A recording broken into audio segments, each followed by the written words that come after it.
This podcast was originally live-streamed on the NonSequitur Show on YouTube. New episodes air weekdays, Monday through Friday, at 8 p.m. Eastern at youtube.com/NonSequitur Show. Make sure you never miss a live stream by visiting www.nonsecshow.com/schedule. For the latest news, polls and updates throughout the day, follow us on Twitter @NonSecShow or Facebook.com/NonSecShow. That's NONSEQ Show. If you'd like to get exclusive content, bi-weekly private hangouts with Kyle and Steve, backstage access to chat with guests after shows hosted on your channel and much more, become a Patreon saint of NonSequitur. It ensures we continue to improve our show and brings you into the process at the same time. Visit patreon.com/NonSequitur today while the limited spots are still available.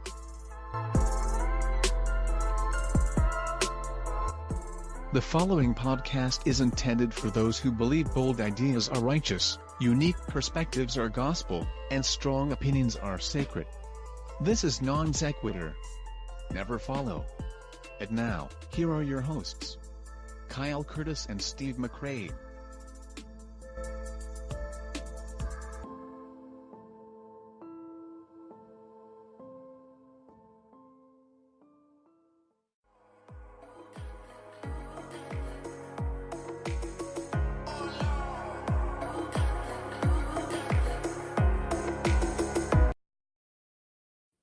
Welcome to That's BS. I'm Jordan. I'm Adam. And today we are graced by the presence of Kyle from the Non-Sequitur Show. Graced. What an accurate way to say it. Yes, I thought I'd bring in the religious tones. Kyle, how are you? And why don't you open up by telling us, telling the audience about your show and where they can find you and everything like that. Sure. I'm Kyle Curtis. I am the host and creator of the Non-Sequitur Show, which is a show that features debates, discussions, and dumpster fires. If you haven't been familiar with our show, I encourage you to continue not to be, because it should be under a medical advisement. Sometimes it raises people's blood pressure and just can cause you to hallucinate, which is true. It is true. I sat last night watching the show that we had going on. It went for 3 hours, and it was just so bizarre that I questioned where I was in reality. So yeah, if you don't know about it yet, you're lucky, and stay that way. But yeah. Yeah. The most recent episode that I listened to of yours was a few back. It was about whether or not it was kind of ethical to bring on people that you disagreed with and platform them. Oh, yes. That was a good episode. There was a lot of dissent in the people who joined you on that one. There's a lot of dissent, and it's been quite the controversy. It sparked a larger discussion, which I think is necessary. But the interesting thing is the way that I sort of became more, sought after in terms of the attacks or whatever, than the person that they were protesting against me having on. It was an interesting dynamic. I slowly became worse than that guy. I'm just a person that believes that there are ideas, and there are people who have ideas that make you uncomfortable. And there's two ways you can address that. You can ignore those ideas, and they won't go away if you do. Or you can try to battle those bad ideas with good ideas and hope that there is someone out there who has been, under the guise of this bad idea, that sees the point that you're trying to make. And in that way, you can sort of invoke a change. But ignoring it doesn't do anything to solve the problem. Now, there's nothing wrong with either of those options. There's nothing wrong with ignoring it, and there's nothing wrong, to me, with having that discussion. But I'm not afraid to have that discussion. And for some people, that's just, they can't handle that. Yeah, I mean, that's interesting. We've sort of talked about that a little bit on our show, both on and off air. And I think the kind of group consensus we've come to is, if you're going to have someone on whose ideas you think are legitimately dangerous, then it's sort of your responsibility to push back on them in real time. And that's sort of like a personal stance that we have. But that's sort of where we've settled on it. Absolutely. And I think that's you have to be able to see, the misconception is that people started painting things as that, me and I'm just going to give an example. It's like, you shouldn't platform Nazis. And when you do platform them and you go after those ideas, which is what we did, he wasn't an actual Nazi, but I'm just using this as an example. They then act like you just had on a Nazi and we're chumming it up, had a cup of tea with a Nazi. Yeah. Tell me about the Third Reich. What's going on in the Third Reich this year? You know what I mean? Like it wasn't that way. It was somebody actively in defiance of their ideas. And so to me, that pretty distinctly says, I don't agree with this guy. I'm trying to show him where he's wrong. And to me, there's never harm in that. Never harm in that. Mm-hmm. Yeah, I mean, I guess someone's line, maybe Sam Harris's or something or maybe Douglas Murray's actually, that good ideas will tend to beat bad ones if they're brought into fresh light because good ideas just have more to stand on. Sure. Some line like that. I can't remember who said that. But yeah, so we wanted to kind of open up the religious talk though with a discussion of your background because it sounds like it might have been similar in a lot of ways to Adam and mine. Sure. Steve said he'll be in just a few. Oh, great! Yeah. So Steve will join us. Yes, I grew up as a young Earth creationist until I was about 25. I grew up Southern Baptist, and for the first part, then we became Independent Baptist. And if you don't know what an Independent Baptist is, that's the answer to the question, what is more far right to a Southern Baptist? So if Southern Baptists aren't conservative enough for you, then you want to go Independent. Okay, great. Yeah, sign me up. Yeah, it's a lot of fun. It's a lot of fun. And so I grew up as a young Earth creationist. Also, little caveat, I am also a gay man. So we'll have to ask you to leave the show then. No. Oh yeah. Just kidding. Okay. I can do it. But yeah, no, it's you grow up listening to how you are an abomination or, you are less than because of just you're attracted to, somebody of the same sex. And I hate to tell everybody this, but it is not a choice because if it was, I would have chosen at that time to not be gay. It just wasn't working. And eventually I was at a youth night one night. We were leaving and one of my friends was watching an Aaron Ra video. He was on the Atheist Experience actually. And he was laughing and I was like, what's so funny? And he's like, this guy saying that there's slavery in the Bible.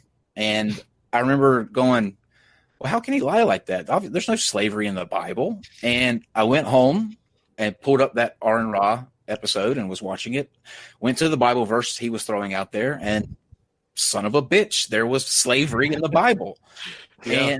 And, you don't, but it makes sense. You don't hear about this stuff on Sunday, in the pulpit. They're not going to get up there and preach about how, so that video led me to watching more Aaron Ra videos. And the more I watched and the more I went and verified these things in the Bible, the more I was just totally appalled. And it just didn't make sense that if there was a God, he definitely isn't Christian, definitely is not the Christian God. And so I had to come out of a second closet, the atheist closet. Huh. That's a really interesting backstory. So was it, I'm curious, was it the sort of abhorrent moral things that you found in the Bible that was the main thing that drove you away, or was it something else? It was the complete, I felt lied to about, it's almost like this. Let's say you were dating someone, right? You meet somebody online, you go out for a bunch of dates, and they're just the most wonderful person. They talk about all of these charity things that they do, how much they love their family. Everything's just amazing. And so for a couple of years, you guys are dating, and it couldn't be any better. All you see is them doing charitable work, blah, blah, blah, blah, blah. Well, then you move in together, and that person starts hitting you out of nowhere, just hitting you and then telling you how much he loves you. That's how I felt, because I for the longest time I'd been getting this one side of the Bible, this oh, God loves us, God doesn't want any harm to become of us, because that's what you're fed, that's what you're spoon fed in church. But the moment that I watched that Arn video, I saw the dark side of the Bible, and no matter how wonderful that significant other has been to you those 2 years, the moment that they strike you, all of that's null and void, because you see this dark side, and spending eternity with that person that is just so quick to beat you while telling you that they love you, I just couldn't be okay with. Huh. So I'm curious, what kept you in kind of the grasps of religion until 25? Because Adam and I, it sounds like we had a pretty similar upbringing, evangelical and Baptist upbringing, but both of us kind of really seriously began to doubt around the age of, somewhere between 14, 15, 16. Adam, does that sound right to you? Yeah, it sounds pretty right. I mean, I think we were, we were looking through the Bible, finding ridiculous passages probably at the age of 14. Yeah. How could this be written by, an omniscient being, when it's just the most ridiculous passages? But probably at the age of 14. Mm-hmm. Sure. So, I'm curious, what kept you in religion for so long? Well, up until I saw that video, I genuinely believed it. My family was such that they were all super, super religious, still are. And I thought with the gay thing, I thought that was me. I thought that was something that I needed to work on. So much so that I actually dated somebody for 3 years, a girl, and we were engaged. I was so close to getting married. And I would lay in bed at night begging for, God to not make me feel that way anymore. I didn't want to be gay anymore. And so I literally tried everything, because I thought it was a me issue. But when I saw this other side, when I saw these other, these contradictions, this evilness, and this, just how really religion has been used over the past several thousand years to control people, to discriminate against people, to impose a will on people, the floodgates open, and it all just kind of hit me at once. But up until that point, I genuinely thought that this was how it was. That God was obviously real, and only people who just want to sin and who have no moral compass, that was the way it was. Wow. So it sounds like it was a pretty immediate kind of switch for you, or yeah. Okay. Yeah, it was. It took about a week. I binge watched those videos for about a week, and after like I said, I was checking verses and stuff as he was going along, and I at the end of it could not honestly say that two things. I couldn't honestly say that the God was real anymore because of what this book said and the apparent contradictions.